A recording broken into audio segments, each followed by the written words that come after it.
Hi guys, welcome back to the Art of Server. So in today's video, I'm going to show you how to install additional 2.5-inch drive bays in the Dell Precision T7910 workstation.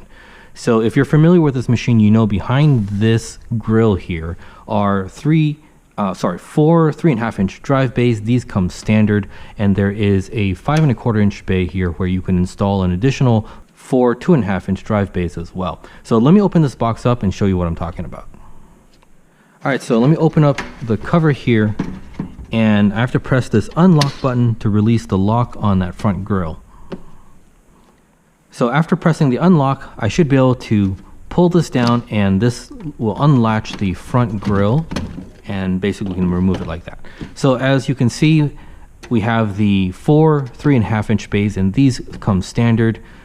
There is this 5.25-inch bay here where you can install 4 additional 2.5-inch drive bays. So Dell does have an official kit that allows you to install the 2.5-inch, the 4 2.5-inch drive bays in here.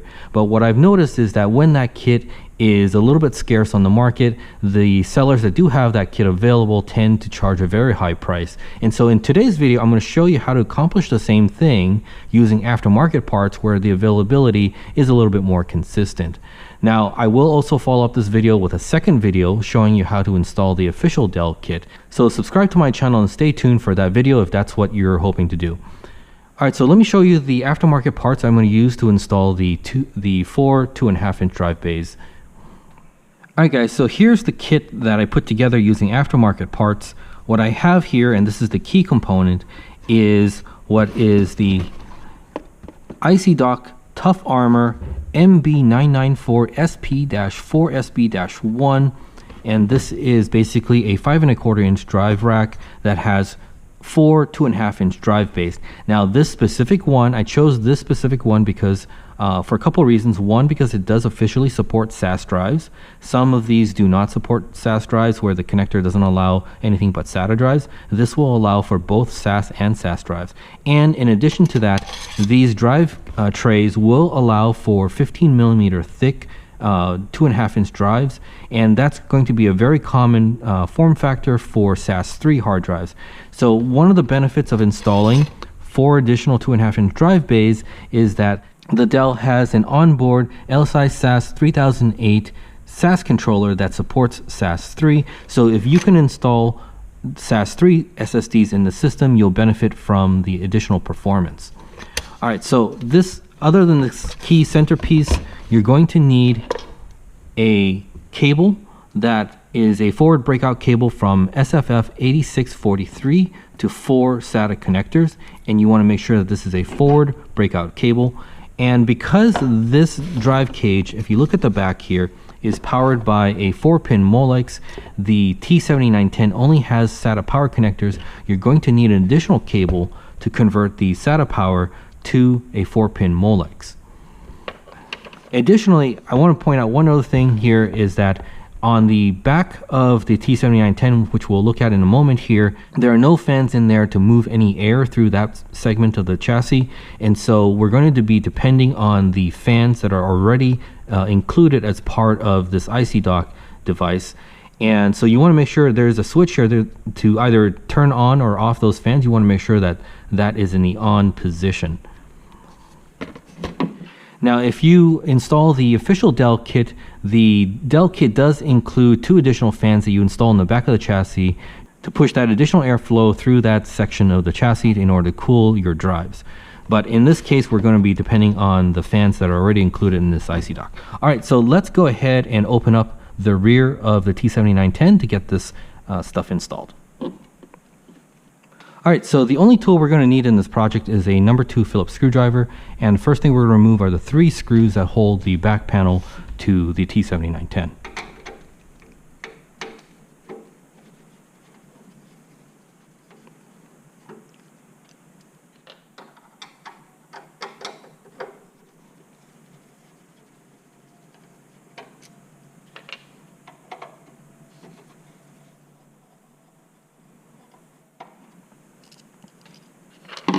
Alright, so with the 3 screws removed, all you have to do is pull this panel towards the rear, and it comes right off. All right, so let's take a look at the rear of the T7910. So here is that 5 1/4 inch drive bay, and attached to this drive bay are these two plastic black brackets. They're held in by these 4 screws, which I'm going to have to remove. These brackets will go on to any 5 1/4 inch drive device that then allows it to slide in to the drive bay. And also back here, as I said earlier, there is only a SATA power connector, so we're going to have to use the adapter to convert that to the Molex, and then we're going to run the SATA cables down here and snake it through the hole here in the motherboard tray to snake it to the other side of the machine. All right, so let me start by removing these 4 screws and getting those brackets off.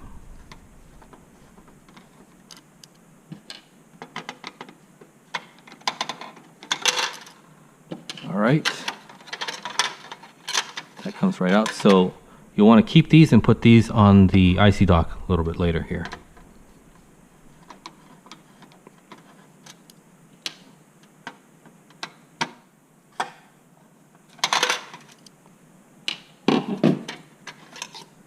All right, so these plastic brackets basically are attached to the 5 1/4 inch bay like this, and basically we're just going to attach them now to the IC dock here. And we're going to be flipping them around, so when they're attached here, they're screwed into these holes here that are threaded. When you're attaching them to the IC dock, you're going to use the holes that are not threaded and depend on the threads in the IC dock. So these are very shallow screws, so you don't want to over tighten them. There's not many threads that are holding them in, and you really don't need to tighten this too much.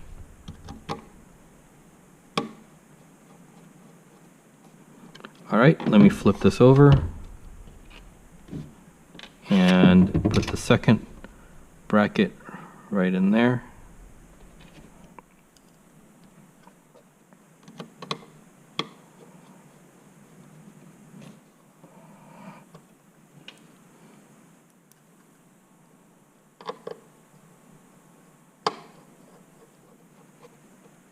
All right, so now with those brackets or the rails installed, we can then slide this into the 5 1/4 inch bay. So let me turn this around a little bit. So here we go. It is going to be a little bit of a tight fit, so you want to slide it in all the way until you hear this blue bracket click, like that. All right. So now we've got that installed.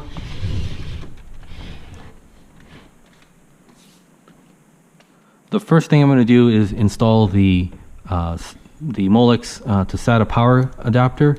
So I'll plug the SATA end to the SATA power connector here, and the Molex end into the IC dock.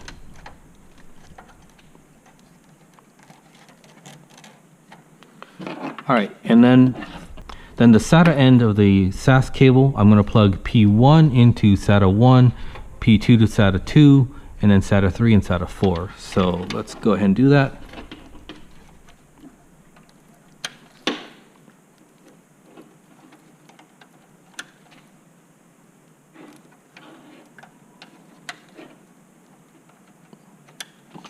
All right, so that's all we need to do to get those connected. Now I'm going to snake the SFF 8643 side through that hole.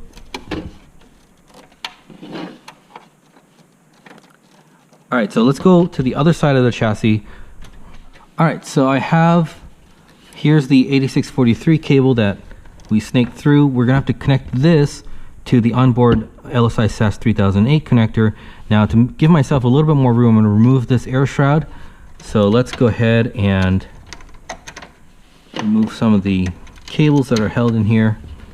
To remove this air shroud, you have to press on these 2 tabs that will release this device from its, I guess, where it's held onto this metal frame here.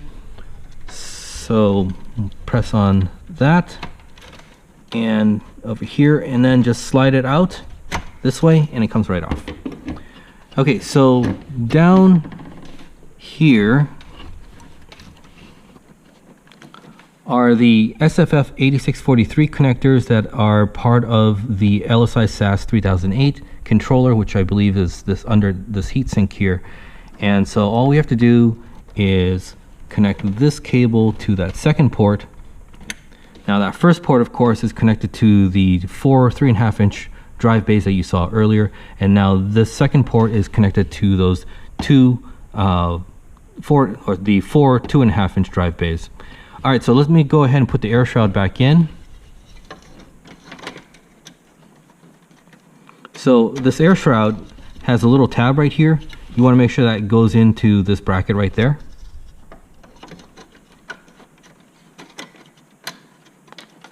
And then just press it back in the way it came out until these, there we go. There we go. All right. And I'll go ahead and put the spare GPU power cables back on this holding bracket.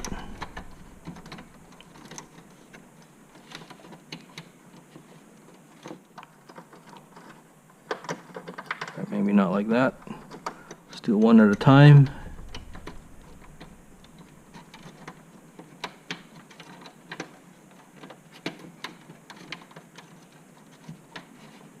All right, that's good enough. All right, so let's go to the front.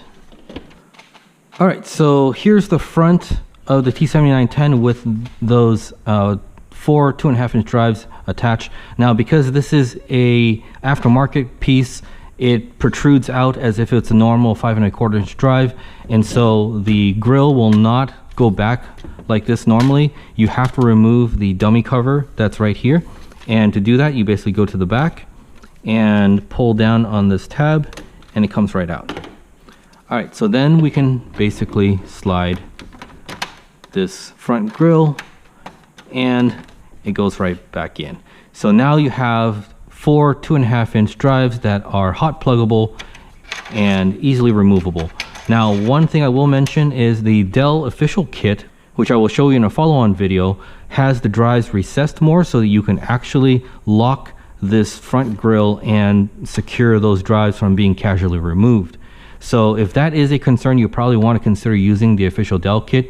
But if you're just a home user and you're not really concerned about anybody in your home stealing drives from your workstation, then this is perfectly fine.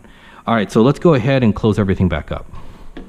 All right, so to close the rear bay, we'll slide the rear cover back on and secure the 3 screws that we took off earlier.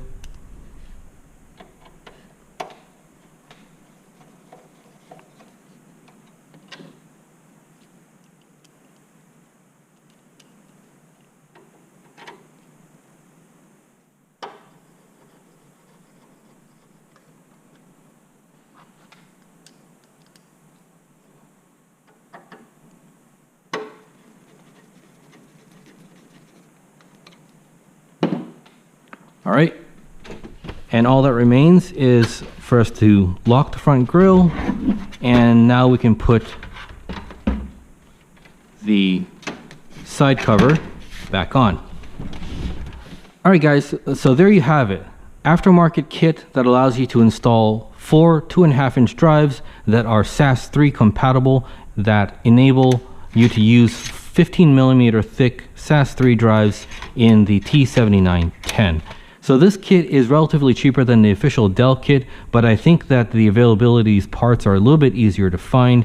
The Dell kit, as of the recording of this video, the Dell kit is now available again on eBay and various other sites, and so you can go with that without paying that much more. I believe it's somewhere between $150 to $200. This kit is somewhere between like $100 to $120. The $100 mostly goes into this IC dock thing, and then the rest are just cables.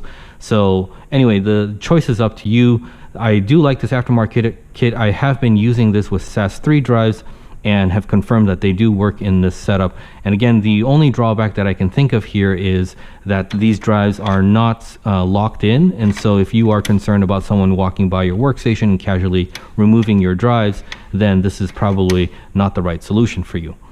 All right guys, so anyway, I hope you liked this video. Stay tuned for the next part where I will show you how to install the official Dell kit, and we'll take a look at that as well.